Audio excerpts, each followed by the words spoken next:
Once upon a time, a group of 5 teenagers of 3 girls and 2 boys hang out at a cafe in an unnamed town. They were chatting, laughing, and joking around, as they usually does on their free times after school. Then, on one fine day, things went casually smooth, but this time around, the 5 of them were spending their usual free time chit-chatting till the day turns to night, and the sun was setting down, and finally, by the evening, they were still in that cafe. As usual, on Thursday night, Mel would tell and share ghost stories, and Zen, Tim, Kale, and Atai, as always, were thrilled to hear her spine-chilling stories. I have this one great ghost story. Do you know about the huge mansion located in the forest reserve near our school? Well, it is said that a long time ago, a family of 3, which consisted of the father, the mother, and a child, they are a wealthy family. Then, one day, the father's business went bankrupt. He also suffered drug addiction, depressed, and under the influence of drugs, he killed his wife and his child. Feeling guilty and in remorse, he hanged himself in that house. Since then, the house is said to be haunted by a shrouded ghost. When Mel finished her story, Zen raises his hand and suggested that they should go for a little ghost hunting trip. I see. Since it is night and the mansion is not far from here, why not we all go out for a little ghost hunting trip?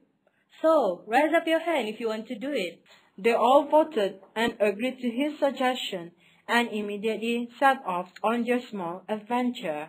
Once they arrived at the said junction, they found out that the mansion is located deep into a small walkway surrounded by huge, eerie-looking trees. Plus, the foggy night adds to the creepy atmosphere. The 5 of them then took the walkway and finally reached the door of the mansion.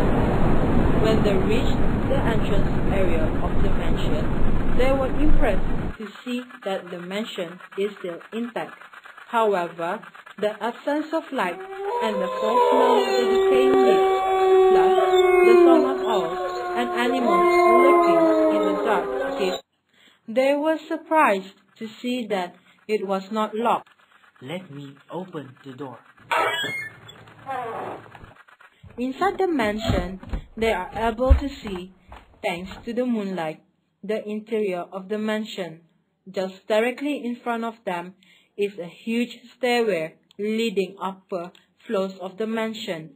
Then suddenly, as they slowly look up the stairway, they were shocked to see the presence of white-shrouded ghosts hopping step by step towards them. Shocked and terrified, they all screamed loudly and rushed out of the mansion. They ran as fast as they could, but the ghost was still following them, and without looking at their backs, they went straight into their cars and went home.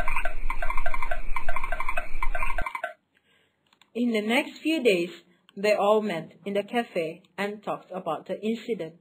Kale, the quiet one, blamed Zen for bringing them for the ghost hunting. "How could you bring us to that mansion? I had a fever for the last few days, so are the rest of us." Kale argued that she and the others had fever in the previous days, because of the incident, but Zan replied that all of them agreed to do it. Oh, come on. All of you agreed to do it, right? All of them stood silent. Mel then broke the silence and said that it's equally all their fault for being too curious. Well, it's entirely our fault for being too curious, and so we deserve it. Tim concluded that the trip was a very memorable thought, scary experience, and giggled. Anyways, I have to say, that is one such memorable, though scary experience. Hee!